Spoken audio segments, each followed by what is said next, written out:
Over the assets rupees 7 lakhs, liabilities 2 lakhs from the संचार limited.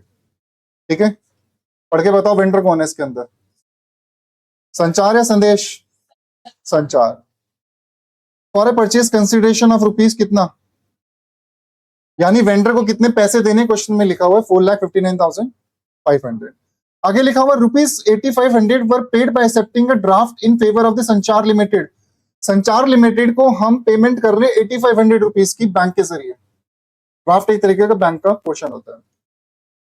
Payable after the 3 months and balance was paid by the issue of the equity shares of rupees 10 each at a premium of rupees of 10% in favor of संचार limited. Question में बोला कि 8,500 तो हम cash पे कर रहे हैं, जो बाकी का बचा पैसा है उसके लिए क्या दिया जा रहा है, इक्विटी शेयर दिया जा रहा है। बात समझ आ गई? इक्विटी शेयर की ओरिजिनल वैल्यू कितनी है, 10 रुपए, और हम इशू कितने पे कर रहे हैं, 10% प्रीमियम, यानी 10 रुपए का 10% कितना होता है, 1 रुपए। तो टोटल कितने रुपए में हम इशू कर रहे हैं, 11 रुपए। इतनी बात समझ आ गई सभी को?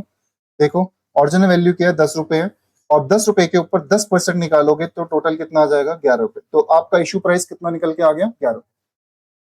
क्वेश्चन में बोला आपको जर्नल एंट्रीज करनी है। ठीक है, बात समझ आ गई, क्लियर है? सबसे पहले मेरे को ये बताओ, क्या वर्किंग नोट बनेगा या नहीं बनेगा? क्या वर्किंग नोट बनेगा इसके अंदर? क्या इसमें number of equity shares given है? नहीं गिवन। यहां पे सिर्फ इतना लिखा है कि हम उसको बैलेंस देंगे। कैसे देंगे, इक्विटी शेयर्स इशू करेंगे, पर कितने number of equity shares question में दे नहीं रखा। तो दैट मीन सबसे पहले हमें निकालना पड़ेगा वर्किंग नोट के जरिए इक्विटी शेयर्स कितने होंगे। ठीक है, सो लिखना स्टार्ट करो। Working note number 1,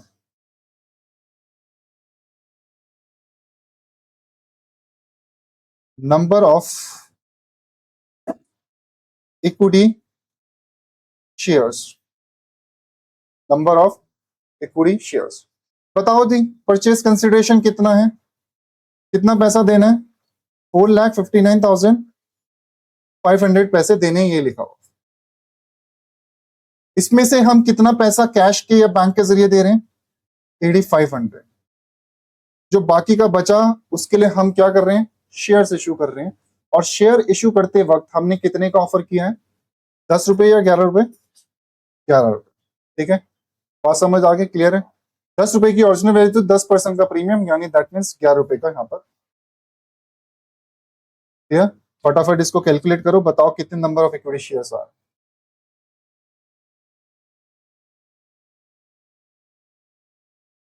41,000। ठीक है, 41,000। चलो एंट्री नंबर 1 बताओ क्या होगी, assets account debit, assets account debit, एक लाइन छोड़ने के बाद क्या परचेज किया है, लाइबिलिटीज अकाउंट। ठीक है, एसेट्स है आपका 7 लाख का, लाइबिलिटीज है आपकी 2 लाख रुपीज। वेंडर का नाम क्या है, वेंडर का नाम क्या है, संचार लिमिटेड, संचार लिमिटेड। संचार को कितना पैसा देना है हमने, 4 लाख। ठीक से, चलो लिख ही लेते हैं। ठीक है, संचार लिमिटेड को पैसा कितना देना है हम उसको बाद में लिखेंगे। फिर आ जाओ सेकंड,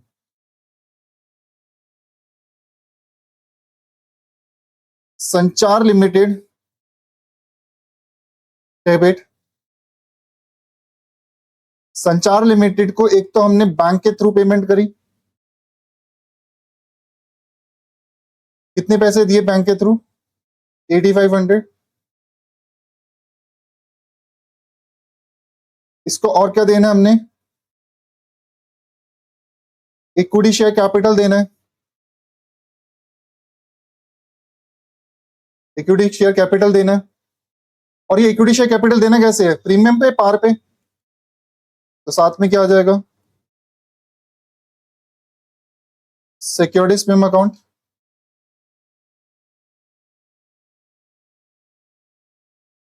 ठीक है,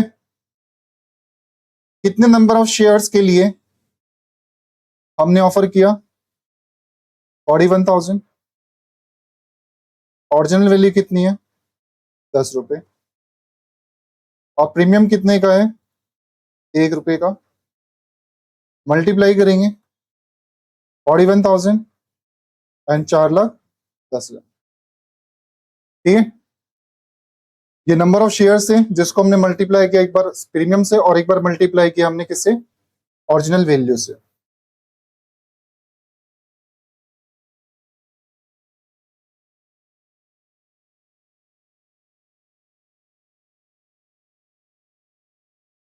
इतनी बात समझ आ गई सभी को?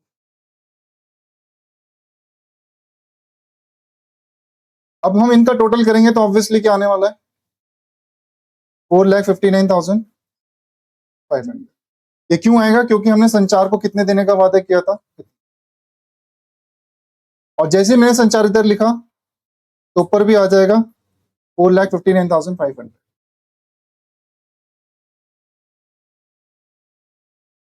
है, और जैसे ही मैंने यहाँ 4,59,500 यहाँ लिखा कुछ ना कुछ डिफरेंस आएगा, 45,000, 40,500। ये जो जगह छोड़ी थी यहाँ पे क्या लिख देंगे, तो कैपिटल रिजर्व। ठीक है, जो जगह छोड़ी जाती है या तो वहां गुडविल आता है